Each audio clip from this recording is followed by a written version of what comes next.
It's an ongoing, perennial gardening dilemma. You want abundant, herbaceous borders worthy of Gertrude Jekyll, and the kids want a football pitch. But kids and gardens can mix. Plantsman Chris Collins helped in the design of the Marshall's Garden, which has drawn on the ideas of children in primary schools across the country. Chris went back to visit some of them.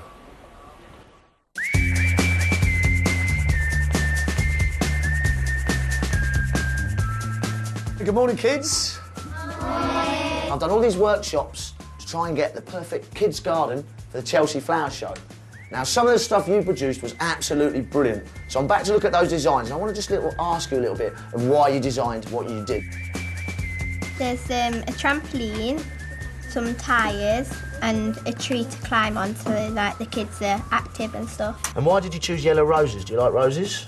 Yeah, they were my grandma's favourite flowers. The boys are always moaning they've got nothing to do, so I drew a football pitch. What's the lost alien? Well, it was supposed to be like an alien had crashed and his feet are still in the air. Right, is it? That's his feet there, is it? Class.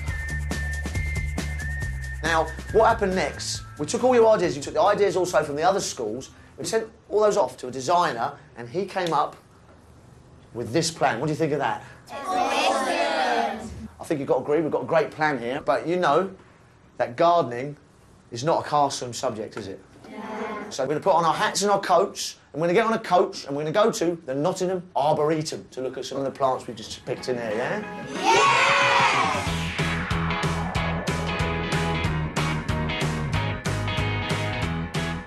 We wanted plants that were very tough, so we could feel them and touch them. Well, this is the first plant. This is a plant called Fatsia japonica. So if you want to get a feel of it, what do you think? Tell me about what you think when you touch it. Look what you can do with the leaf, right? You can literally fold it up like that, and then if I let it go, it springs out again. It's good if you can climb inside a plant, isn't it? Rather than have to sit back and just look at it all the time. You're stuck, Jules. Get out, Jules. You get lost in there then, mate. Right, this is another plant we'll have in the Chelsea garden. This is called Formium. That's what you call a lanceolate leaf. It's like a palm leaf. It's very similar, or even sword-like, isn't it? So you see why designers like them, because they stand out. They're very striking plants. They look like fireworks as well. They do, don't they? That kind of poof. Yeah. Yeah? Wait now, girls, follow me. Some of the plants we've got in the garden as well, this is a big version of it. Ours won't be quite big at Chelsea, but this is a snakeskin maple. You can see why they call it a snakeskin maple. Because of these markings, yeah. Does that look like a reptile to you? Yeah. Well, it's not, it's a tree.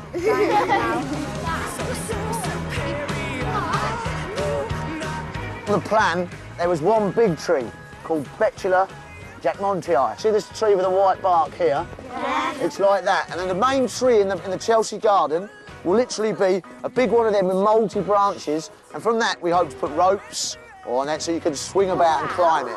It's our big climbing tree, yes? It looks like a silver birch. It's related to the silver birch. Betula is the genus. Very well done. That's brilliant. We've had a good time. We've had a look at some nice plants. We've seen plants for Chelsea, but you can't leave without doing a bit of work.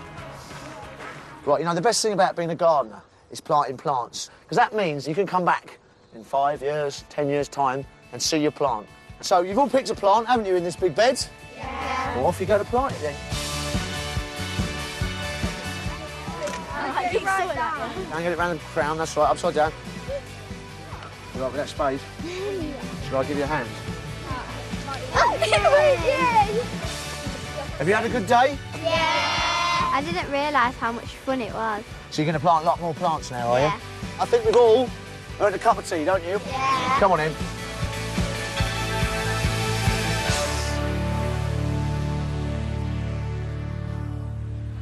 Chris, what's the commonest mistake that we make when we're designing gardens for children? Well, I think what we need to do is we need to really hand children the baton. I think as adults we become a bit restricted in our ways and our thinking. And one thing I discovered when I did the Marshall's workshops is if you give them the freedom, kids really do come up with some amazing ideas. Well, two of the kids you gave that freedom to were Freya and Kieran. Freya, favourite bit of this garden that you've been involved in, what's your best bit? It's the hidden tunnel, because when you come out one of the sides, it's like coming through a jungle.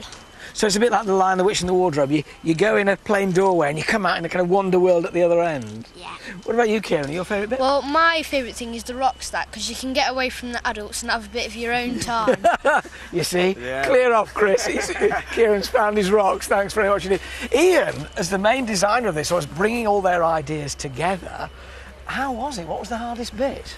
Well, I think the biggest problem that I had, if you could call it a problem, was actually the embarrassment of riches that these kids' imaginations produced, the sheer volume of creative, fantastic... Well, cramming all those disparate things into one cohesive So area. it works together as a cohesive garden, yeah, absolutely. So this is an adult having to take on board children's ideas and make a garden that fits for both. Absolutely, absolutely, and, you know, I think we've achieved that. I think, yeah. The one thing is, listening to Freya talking about this tunnel, I've got to try it. It's just shooting up here.